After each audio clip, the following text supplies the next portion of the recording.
Welcome to the Top 1% Book Club. Today we're diving deep into Tony Robbins' Awaken the Giant Within. Oh, yeah, this is a good one. Yeah, you're going to get a lot out of this one, I think, because this book is packed with actionable insights. It's all about mastering emotions, habits, and decisions to create lasting change. So much good stuff in this one. So we'll uncover some key principles and practical strategies you can use right away, and we're going to be focusing on those small mindset shifts Yes. that Robbins says can lead to massive success. Love it. So get ready to take control of your life, unleash your potential, and step into the best version of yourself.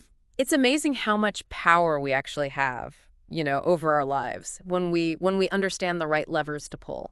Absolutely. And one of the first things Robbins emphasizes is the power of decisions. Right. He even suggests making more decisions, even if some are small, just to build that decision-making muscle. Yeah. Have you ever noticed how many times you say, like, I'd like to, but never actually commit? Oh, yeah, all the time. I mean, what's fascinating is how Robbins differentiates between preferences and true decisions. Yeah. Right? A lot of times we mistake wanting something for actually deciding to go after it. Totally. He argues that a true decision is a commitment to a result, closing off other possibilities. So it's not just a wish list. It's about saying, I will find a way to make this happen. Absolutely. It's like a contract with yourself. Exactly. And that unwavering certainty can be so powerful. So powerful. Now, when we talk about making decisions and taking action, Robbins dives into the forces behind our choices, pain and pleasure. Right. He argues that we're motivated not by reality itself, but by our perception of it. Right. So we make choices based on what we believe will lead to pleasure or pain, even if our beliefs aren't totally accurate. Think about it like you choose to hit the snooze button for the short-term pleasure of a few more minutes of sleep, even though, it might make you late and stressed. Yeah. Or you avoid having a difficult conversation to avoid potential discomfort, even though it could lead to a stronger relationship in the long run. Yeah. We're wired to seek immediate gratification, even if it means sacrificing long-term happiness. So it's about recognizing those short-term temptations and understanding how they might be leading us away from our long-term goals. Absolutely. But how do we start making choices that serve us in the long run? Well, Robbins argues that we need to become aware of the beliefs driving those choices. Okay. He dives deep into the power of belief systems, suggesting that they can empower or limit us. It's interesting because beliefs are so deeply ingrained, they can feel like absolute truths. Right. How does Robbins define beliefs, and how do we start to recognize the ones that might be holding us back? He defines a belief as a feeling of certainty. Okay. And that feeling is built on what he calls reference legs experiences that support that belief. I see. It's like building a case, in a courtroom. The more evidence we have or think we have, the stronger that belief becomes. And here's the key. We can build beliefs on negative experiences just as easily as positive ones. Oh, that makes so much sense. If we're constantly focusing on times we failed or been rejected, it's no wonder we might develop limiting beliefs about our abilities. Yeah. But isn't that just human nature to dwell on the negative sometimes? It is understandable, but that's where things like learned helplessness come into play. Right. It's that feeling of no matter what I do, it won't get better. Yeah. We've trained ourselves to believe we're powerless, so we don't even try. Yeah, it's like a self-imposed prison. It is a self-imposed prison. Yeah, it's almost like we need to flip the script. If our beliefs are based on experiences, then we need to start focusing on experiences that empower us. Exactly. Robbins calls it finding empowering references, right? Yes, and that could involve recalling past experiences where you overcame challenges, visualizing your desired outcomes, Okay. or even seeking out stories of others who have achieved what you want. So instead of thinking I always mess things up, you might focus on a time you were successful and use that to fuel your belief that you can succeed. Yeah, exactly. It's about consciously choosing the evidence that supports the beliefs you want to cultivate. Totally. And this leads us to another powerful tool. Robbins introduces transformational vocabulary. Yes. Love this. He suggests that the words we habitually use can shape how we feel and act. It's powerful. Oh, this reminds me of something I've been trying lately. Instead of saying I'm stressed out, I try to say I'm feeling a bit challenged right now. Oh, I love that. It sounds subtle, but I actually feel less overwhelmed when I do That's that. a perfect example. It's about shifting from words that drain your energy to words that empower you. Right. It's like having a secret code to reprogram your feelings. So if our vocabulary has so much power, what about metaphors? Oh, metaphors are huge. Robbins seems to think they're even more potent than individual words. Absolutely. Robbins argues that metaphors are symbols that trigger emotional responses, allowing us to visualize and achieve our goals. It's like a shortcut to influencing our subconscious mind. Can you give us an example of how we might use metaphors to our advantage? Sure, imagine you're working towards a difficult goal and you're feeling overwhelmed. Yeah. Okay, so you might use the metaphor of climbing a mountain. Okay. Okay, visualize yourself tackling each challenge as a step towards the summit. That metaphor can help break down a daunting goal into manageable steps. Right. It also implies that the journey, though challenging, will ultimately lead to an incredible view from the top. Exactly. It shifts the focus from feeling overwhelmed to feeling determined and excited about the process.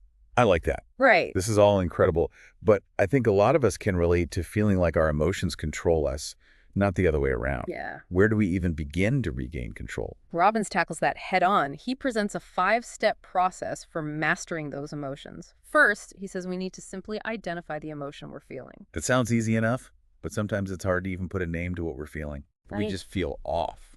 It's true, we need to become more aware of what's happening inside us. Okay. Then he encourages us to acknowledge and appreciate the emotion, even if it's something like anger or sadness. Appreciate it, even if it's a negative emotion. Why would we do that? Because Robbins suggests viewing emotions as messengers trying to tell us something. Go on. He encourages us to get curious about the message. Ask yourself, what is this emotion trying to tell me? What need is it trying to meet? Okay, Maybe that anger is signaling that a boundary has been crossed, right. or that sadness is a sign you need to prioritize self-care. Okay, so we identify, acknowledge, and get curious. What are the final steps in this process? The 4th step is to gain confidence by remembering that you've handled similar emotions before. Okay. We've all been through tough times, and we've survived that experience is valuable, and finally believe you can handle it now and in the future. That belief is so important. It's about building resilience and trusting ourselves to navigate challenging emotions. Exactly. It's about realizing you have the power to manage your emotional state, not be ruled by it. This is all great stuff. I'm already feeling more empowered just talking about it. But before we move on, I want to ask about something Robbins touches on that really resonates with me. The difference between health and fitness. Oh, yeah. He seems to suggest that there's more to it than just hitting the gym and sweating it out. You're right. He makes a crucial distinction. He emphasizes that aerobic exercise is essential for overall health and fat burning. Okay. If you can talk while exercising, you're likely in the fat burning zone. So just because I'm out of breath and dripping with sweat doesn't mean I'm getting the most out of my workout. Not necessarily. He encourages finding your aerobic training zone, the heart rate range where you're burning fat as your primary fuel source. Okay, so we need to pay attention to how our body feels during exercise and find that sweet spot for burning fat. Mm. What about financial success? What are some of Robbins' key insights in that area? Well, Robbins believes that true financial success stems from adding value to other people's lives. It's a simple but powerful idea. The more value you provide, the more successful you can become. That makes a lot of sense. It shifts the focus from how can I make more money to how can I contribute something valuable to the world. Exactly. But even if we believe in that idea, there are often limiting beliefs that hold us back financially. What are some of those beliefs that Robbins identifies? Well, some common ones are the fear of failure, fear of rejection, and a scarcity mindset. These beliefs can create invisible barriers to abundance. It's like those beliefs are whispering you're not good enough or there's not enough to go around. Exactly. Robbins suggests that to unlock our financial potential, we need to focus on building skills knowledge and the ability to contribute on a larger scale. So it's about investing in ourselves and finding ways to make a bigger impact. That sounds a lot more empowering than clinging to a fear of scarcity. And speaking of contributing, Robbins spends quite a bit of time talking about the importance of giving back. Why is that such a key component of his philosophy? Well, Robbins emphasizes the fulfillment that comes from contributing to something beyond ourselves. He encourages finding ways to give back, even in small ways, and not letting fear of rejection or appearing foolish hold us back. It's a beautiful reminder that true success isn't just about what we achieve for ourselves. It's about how we use our gifts to make the world a better place. It is. Even the simple act of kindness can have a ripple effect. Absolutely. And that leads us to a key takeaway from Awaken the Giant. Then it's not just about achieving success for ourselves. It's about using that success to make a positive impact on the world. I love that it's about finding that sweet spot between pursuing our own goals and using our strengths to serve others. Now, before we move on, I have a question for you to ponder. Robbins talks about the power of identity. Who do you believe you are? Is that belief limiting you, or is it propelling you toward your goals? Something to really think about. Yeah, powerful question for sure. It's a powerful question, isn't it? Because that belief about who you are can either be a source of immense strength or a cage that holds you back from reaching your full potential. It's like we create these internal labels for ourselves, and then we start living according to those labels. But if we have the power to create those labels, can't we also change them? Absolutely. Robbins argues that we have the power to consciously shape our identity. Yeah. We can shed old labels that no longer serve us and embrace new ones that empower us to grow. So it's not about pretending to be someone we're not. It's about recognizing that we're constantly evolving and we have the ability to choose who we want to become. Exactly. It's about aligning your identity with your values and aspirations. And Robbins suggests a powerful tool for doing just that, modeling successful people. Ah, yes. He talks about finding role models who embody the qualities and achievements we admire. It's like saying, if they can do it, maybe I can too. Yeah, it's more than just copying their actions. It's about understanding their mindset, their beliefs, their values. Okay. It's about reverse engineering their success to uncover the underlying principles that led to their achievements. It's like getting a glimpse behind the curtain and seeing the inner workings of success. Mm. But I imagine it's not about becoming a carbon copy of someone else, right? We each have our own unique path. You're absolutely right. It's about taking inspiration from their journey and adapting their strategies to fit your own unique goals and values. So it's about finding what resonates with you, making it your own, blending their wisdom with your individual strengths and experiences. Precisely. And speaking of powerful tools, Robbins introduces a technique called neuroassociative conditioning, or NAC. Okay. Have you ever noticed how you have almost automatic emotional responses to certain situations? Yeah. Like maybe you freeze up whenever you have to speak in public, or you feel your heart racing at the thought of approaching someone new. Oh, absolutely. It's like It's- my body takes over before my mind even has a chance to process what's happening. Is NAC Yeah. about changing those automatic reactions. Exactly. It's about rewiring those automatic responses, breaking the connection between a certain trigger and a negative emotion, and then creating a new, more empowering connection. It's like hacking your own nervous system. That sounds incredible, but also a little intimidating. How does it work? It's actually a 6-step process. First, you decide what you really want, your ideal emotional response in that situation. So instead of freezing up during public speaking, maybe you want to feel confident and excited to share your ideas. So we have to get clear about the outcome we're aiming for, what's next. The next step is to get leverage, and this is where it gets interesting. Robbins suggests associating massive pain to not changing and massive pleasure to the experience of changing. Think about the negative consequences of staying stuck in that old pattern. So if I continue to avoid public speaking, I might miss out on opportunities to share my work, connect with others, or advance in my career. That's some pretty significant pain. Exactly, and then contrast that with the pleasure of overcoming that fear. Imagine how amazing you'll feel when you deliver a presentation with confidence and ease, engaging the audience and inspiring them with your ideas. Okay, so I'm starting to feel motivated, but how do we actually break that old pattern? It feels so ingrained. That's step 3, interrupt the limiting pattern.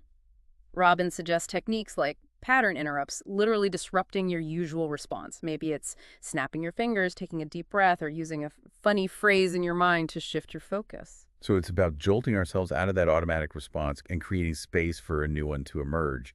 What happens after we interrupt the pattern? Then you create a new empowering alternative. This is where you start visualizing yourself responding in the way you want, using affirmations, practicing relaxation techniques, anything that helps you create that new emotional connection. So it's about replacing that old negative script with a new empowering one. But how do we make that new response stick? That's step 5, condition the new pattern. You do this by repeatedly rehearsing the new response until it becomes automatic. It sounds like practice is key here. The more we practice that new response, the stronger that neural pathway becomes. Exactly. Repetition is key to rewiring those neural pathways. And finally, you test it. Put yourself in that situation that used to trigger your fear and see how you respond. If you find yourself slipping back into the old pattern, you simply repeat the NAC process until you've successfully reprogrammed your response. It sounds like a process of retraining our brains and our bodies to respond in a way that serves us. It almost feels like magic, but it's really about understanding how our minds work. It is pretty amazing, isn't it? And the best part is that NAC can be applied to any area of our lives where we feel stuck or limited by negative emotional patterns, whether it's fear of public speaking, social anxiety, or even procrastination. We have the power to create new, empowering responses. Wow. This is so powerful, and it ties in perfectly with Robbins' emphasis on taking action. It's not enough to just read about these techniques. We have to actually apply them to our lives. Absolutely. Awaken the Giant Within is packed with practical exercises and strategies you can start using immediately to create lasting change. It's like having a personal coach in book form, guiding you through the process and cheering you on every step of the way. He truly empowers you to take ownership of your life. And speaking of ownership, before we move on to the final part of our deep dive, I want to leave you with a thought-provoking question. How are you currently using your time and energy? Are you investing it in activities that align with your values and move you closer to your goals, or are you letting it slip away on distractions and things that don't truly matter? It's a question we all need to ask ourselves regularly, right? It is. We all have the same 24 hours in a day, but it's how we choose to spend those hours that ultimately determines the quality of our lives. Mhm. It's so easy to get caught up in the busyness of daily life and lose sight of what truly matters. It's like we're all given the same ingredients, but it's up to us to create the recipe for our lives. And Robbins encourages us to become the chefs of our own lives, consciously choosing what we want to experience and creating something both delicious and nourishing. So how do we go from feeling like we're constantly running on a hamster wheel Hmm. to becoming more intentional with our time and energy? Well, Robbins emphasizes the importance of setting clear goals and not just vague ideas of what we want, but specific, measurable, achievable goals Yeah. that we can break down into smaller, actionable steps. Like creating a roadmap for success. We need to know where we're going and have a plan for getting there. But sometimes setting goals feels overwhelming in itself. Where do we even begin? Well, Robbins suggests starting with the end in mind. Imagine you've already achieved your goals. What does your life look like? How do you feel? What are you doing? Really immerse yourself in that vision and then work backward, breaking down the journey into smaller milestones. That's a great approach. Yeah. It shifts the focus from feeling overwhelmed to feeling excited about the possibilities. But even with a clear roadmap, it's easy to get sidetracked. How do we stay focused and motivated along the way? It's true, motivation can be fleeting, and Robbins emphasizes the importance of discipline and consistent action, even when we don't feel like it. He reminds us that those small actions taken consistently over time are what ultimately lead to massive results. So it's about showing up even when we're tired, unmotivated, or facing obstacles. That's where true transformation happens. But it sounds exhausting. How do we maintain that level of discipline over time? It's about tapping into the pain and pleasure principle we discussed earlier. Remind yourself of the pain associated with not achieving your goals and the immense pleasure you'll experience when you reach them. Let that fuel your actions. It's about connecting with the deeper why behind our goals. Why is this important to me? What will it feel like when I achieve it? What am I willing to sacrifice to make it happen? Exactly. And don't forget to celebrate the small wins along the way. Those small victories are powerful motivators. They reinforce that you're on the right track and build momentum for continued progress. Yeah, it's like giving ourselves little rewards along the journey, acknowledging our efforts and reminding ourselves that we're capable of achieving great things. Now, Robbins also talks about the power of a morning routine to set us up for success. You know how we start our day often sets the tone for the hours that follow. I've heard so many successful people talk about their morning routines. It's like a ritual that primes their minds and bodies for optimal performance. Exactly. Instead of hitting the snooze button and starting the day in a reactive mode, Robbins suggests starting with intention. This might include activities like meditation, exercise, journaling, or even just taking a few moments to visualize your ideal day. It's about creating a routine that energizes us and puts us in a positive, proactive state of mind. It's about taking control of our day before it takes control of us. And once we've set the tone for the day, Robbins emphasizes the importance of mastering our physiology. He argues that our physical state has a direct impact on our emotional state. If we're feeling sluggish or tired, it's going to be much harder to think clearly and make good decisions. But if we're feeling energized and vibrant, we're more likely to feel confident and optimistic. So even something as simple as getting enough sleep, eating nutritious foods, and moving our bodies can make a huge difference in our overall well-being. Absolutely. And Robbins suggests using what he calls power moves to instantly shift our state. These are simple physical actions like standing up straight, taking deep breaths, or putting a smile on your face that can instantly change how we feel. It's like giving ourselves a little boost of energy and positivity. I've definitely noticed how changing my posture can shift my mood. If I'm feeling slouched and tired, just sitting up straight and taking a few deep breaths makes me feel more alert and confident. Exactly. It's about using our bodies to influence our minds, and the more we practice these power moves, the more they become ingrained in our nervous system. It's like creating a shortcut to feeling good. We have more control over our state of being than we often realize. And that brings us to another key takeaway from Awaken the Giant. Within, we have more power than we often realize. It's about tapping into that inner strength and using it to create the life we desire. Exactly. It's about recognizing that we're not victims of our circumstances. Right. We're the creators of our own reality. So instead of blaming external factors for our unhappiness or lack of success, we can choose to focus on what we can control, our thoughts, our beliefs, and our actions. Yeah. What a powerful reminder. It truly is. And as we wrap up this deep dive into Awaken the Giant Within, I want to leave you with one final thought to ponder. If you could wave a magic wand and create your ideal life, what would it look like? What would you be doing? Who would you be surrounded by? What impact would you be making on the world? Let that vision guide you as you continue to awaken the giant within. Beautifully said. Until next time, keep learning, keep growing, and keep striving to become the best version of yourself.